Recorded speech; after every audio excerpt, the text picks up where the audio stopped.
wrestling fans. My name is Brian Crazy. You're watching my brand, Bath and Brand of Wrestling and Entertainment here on YouTube.com. I'm back with my review of the longest running weekly episodic television show in history. That's right, Monday Night Raw for October 1st, 2012. It was a pretty good night on Raw. Raw emanated from the Chesapeake Energy Arena in Oklahoma City, Oklahoma tonight.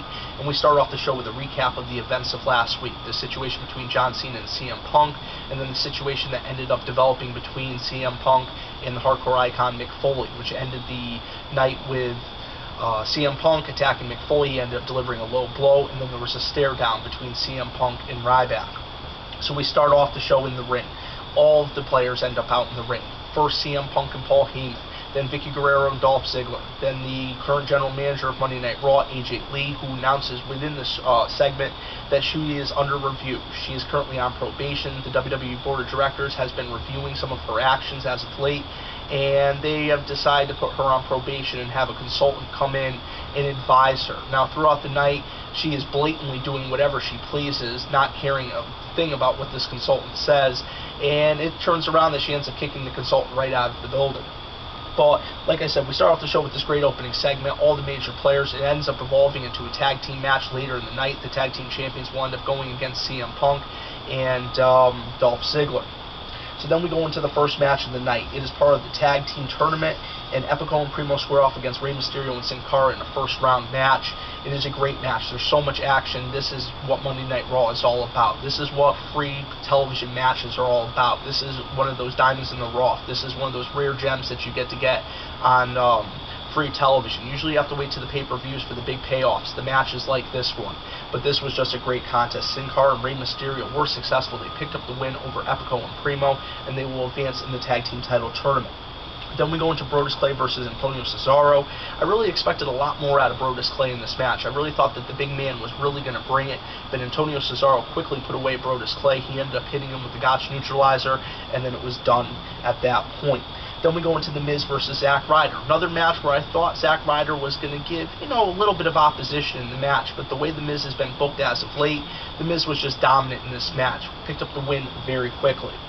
Then we go into what has been hyped the debate of the century. We see The Big Show, who is the number one contender for the World's Heavyweight title. We see Sheamus, who is the defending World's Heavyweight champion, going into the Hell in a Cell pay-per-view. And this isn't really a debate. This is just trading insults on one another. I mean, it's absolutely hilarious. I thought this was a very well-done segment. I was a little skeptical when we first went into this, but I was pretty pleased as a wrestling fan when the segment was over. I thought it was very well done. Then we go into Lord Tensai versus Ryback. And I really expected, yet again, the big man Tensai to bring a little bit more to the table. Ryback just destroyed Tensai. Ryback is on a roll, and I can really see that they're starting to accelerate the Ryback character. It was a little slow of a build when they first started. It was the jobber matches every week. Now he's taking on actual members of the established WWE locker room and defeating these guys. I mean, he's put away Tensai. He's put away The Miz, who is not only the current Intercontinental Champion, but the former WWE Champion. It was a good match, and Ryback, like I've read in the past, that Vince McMahon truly believes this man could be the second biggest babyface in his company. And I know if you guys follow the dirt sheets, if you follow the news on the internet, if you follow Pro Wrestling Insider, WWE is also very high on Sheamus' character. So look in the next few years as John Cena, the injuries start getting to him and he starts slowing down his appearances, look for Sheamus and look for Ryback to really be filling that void. And I was amazed how much the crowd was into Ryback tonight. I mean, not only in this segment, but in a segment he was involved in a little bit later in the night. Then we go into Divas action, and you know what? You have a diva like Beth Phoenix who's about to be leaving the company, and they could have really let her showcase her talent. She could have really went out on a high note.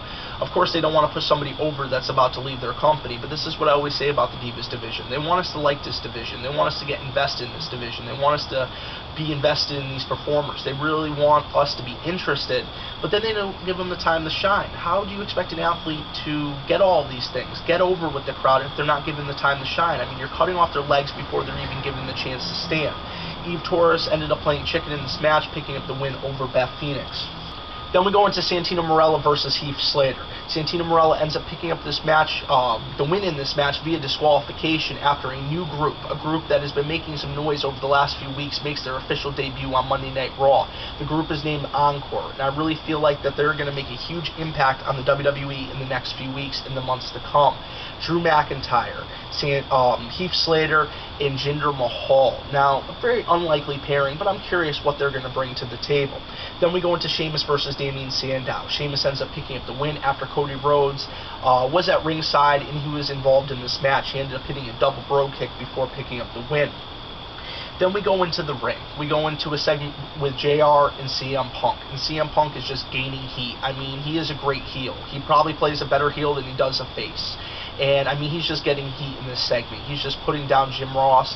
And he actually makes Jim Ross leave the ring after threatening him with physical violence. And this is where Ryback comes out. Ryback says, "Come with me."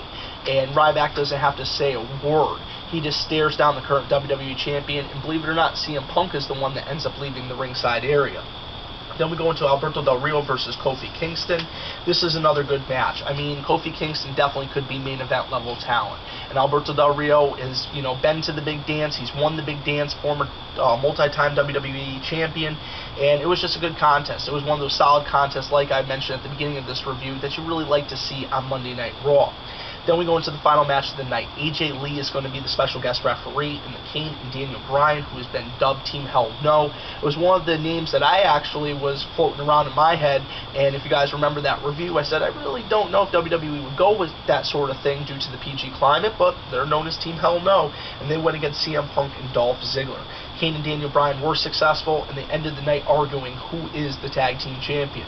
Now, I want to know your guys' thoughts. I want to know your guys' opinion. I really enjoyed Monday Night Raw tonight. It was definitely a different show. It was definitely a show that I wasn't really expecting, but it wasn't a show that I disliked. It was something different. It was something fresh. It was something new. It was a little bit different of a direction, and I think that's what they need to do every week. They can't wow us 52 weeks in a row with huge returns or huge major angles, but what they can do is they can provide something a little bit different every week, so there's a reason that we tune in to see what they're going to do.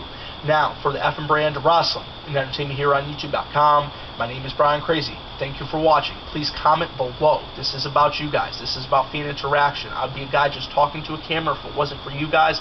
So I want to hear your thoughts. I want to hear your opinions. Drop them in that comment box. I hope everybody has a great night, and I'll catch you tomorrow.